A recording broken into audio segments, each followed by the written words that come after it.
Assalamualaikum warahmatullahi wabarakatuh. Kembali lagi bersama saya di materi kelas 4 Akidah Akhlak, yaitu iman kepada Nabi dan Rasul. Makna iman yaitu meyakini dengan hati, diucapkan dengan lisan, dan diwujudkan dengan perbuatan.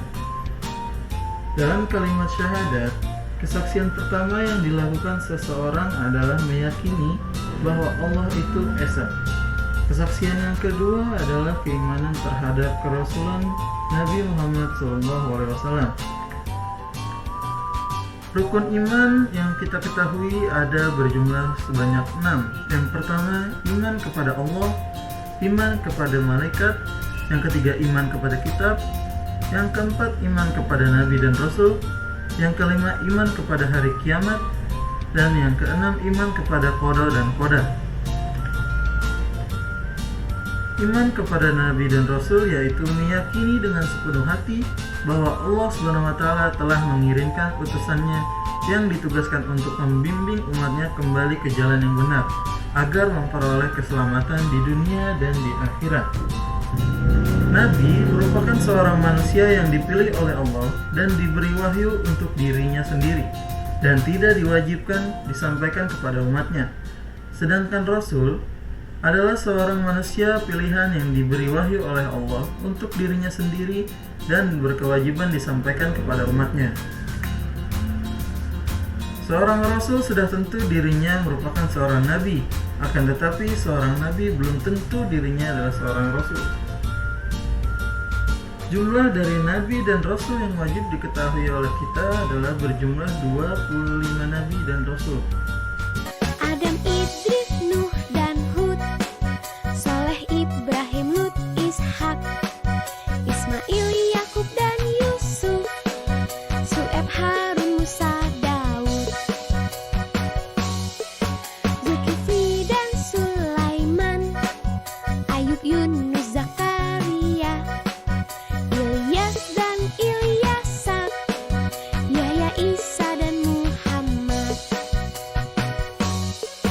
Itulah nama Nabi, nabi-nabi umat Islam. 25 Nabi, semuanya utusan Allah. Di antara ke-25 Nabi dan Rasul tersebut, terdapat Nabi-Nabi yang memiliki kesabaran dan ketabahan yang sangat tinggi.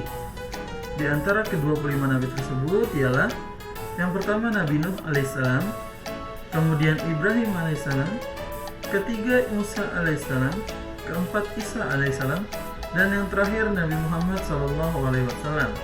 Untuk menunjukkan kebenaran dari kerasulan seorang Rasul, Allah SWT memberikan kepada setiap Rasulnya keistimewaan yang disebut dengan mukjizat. Mukjizat adalah kejadian luar biasa yang diberikan oleh Allah SWT kepada para utusannya untuk dijadikan sebagai tanda kenabiannya. Manusia yang tidak terpilih menjadi Rasul tidak dapat mencontoh mukjizat para Rasul karena keistimewaan itu merupakan anugerah langsung dari Allah SWT. Dan kejadiannya sangat luar biasa. Mukjizat setiap Rasul berbeda-beda. Allah SWT mengaruniakan mukjizat itu berdasarkan kondisi kaum yang dipimpin oleh para Rasul saat itu. Para Nabi dan Rasul adalah seorang manusia biasa. Meskipun demikian, mereka telah terjaga dari perbuatan dosa. Mereka memiliki sifat-sifat luhur dan mulia yang membedakan dari manusia biasa. Adapun sifat yang terdapat dalam diri setiap Rasul adalah sebagai berikut. Yang pertama, Nabi dan Rasul memiliki sifat sidik, yang artinya jujur atau benar. Sebagai seorang utusan yang menyampaikan wahyu dari Allah, perkataan ataupun perbuatan seorang Rasul selalu dilandasi rasa ketakwaan kepada Allah, yang kemudian membuahkan kebenaran dalam setiap langkahnya. Yang kedua ada sifat amanah, yang artinya dapat dipercaya. Seorang Rasul pasti dapat dipercaya janji-janjinya, karena hal tersebut adalah janji dari Allah SWT. Oleh sebab itu, seorang Rasul tidak pernah berkhianat, baik terhadap sesama manusia maupun terhadap Allah. Yang ketiga ada sifat tabligh, yang artinya menyampaikan. Sebagai seorang rasul yang ditugasi untuk mengabarkan atau menyampaikan wahyu dari Allah, mereka sudah pasti akan menyampaikan apa yang diterimanya dengan baik. Mereka selalu setia menyampaikan perintah dan larangan Allah kepada manusia. Tidak pernah seorang rasul menyembunyikan ajarannya yang seharusnya disampaikan.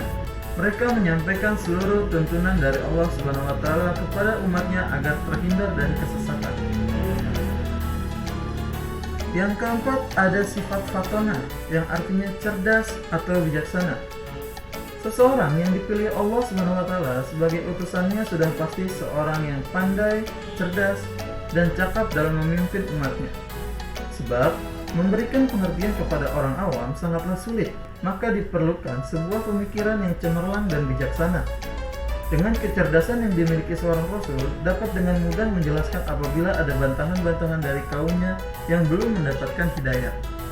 Sifat mustahil adalah kebalikan dari sifat wajib.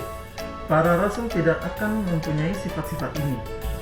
Sifat-sifat mustahil tersebut antara lain adalah yang pertama kizib, yang artinya dusta atau berbohong. Seorang rasul tidak pernah berdusta dalam perkataan maupun perbuatan. Apabila ada seorang rasul yang berbohong, dapat dipastikan dia adalah rasul palsu.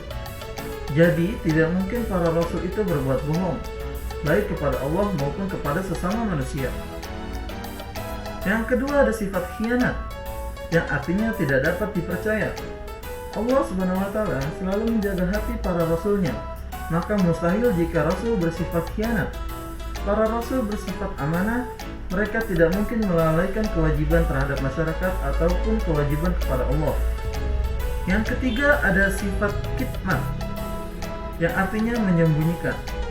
Para rasul bersifat tablik atau menyampaikan, jadi tidak mungkin seorang rasul bersifat kitman atau menyembunyikan ajaran Allah, baik itu perintah atau larangan yang seharusnya disampaikan kepada umat manusia. Yang keempat ada sifat balado atau yang artinya bodoh.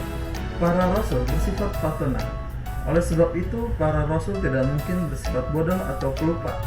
Karena sifat bodoh atau pelupa tidak pantas dimiliki oleh seorang pemimpin atau penuntun umat yang seharusnya menjadi teladan. Yang ketiga ada sifat jais bagi nabi dan para rasul.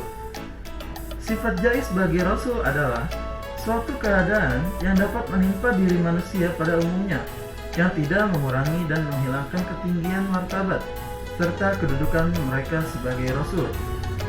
Para rasul tetap membutuhkan makan, minum, tidur, dan sebagainya. Namun sifat-sifat tersebut tidak akan mengurangi derajat kerasulannya. Semua hal yang dilakukan para rasul berlandaskan rasa takwa kepada Allah SWT. Mungkin cukup sekian untuk pembahasan materi kali ini. Terima kasih. Semoga kita dapat kembali bertemu di pertemuan selanjutnya. Terima kasih. Assalamualaikum warahmatullahi wabarakatuh.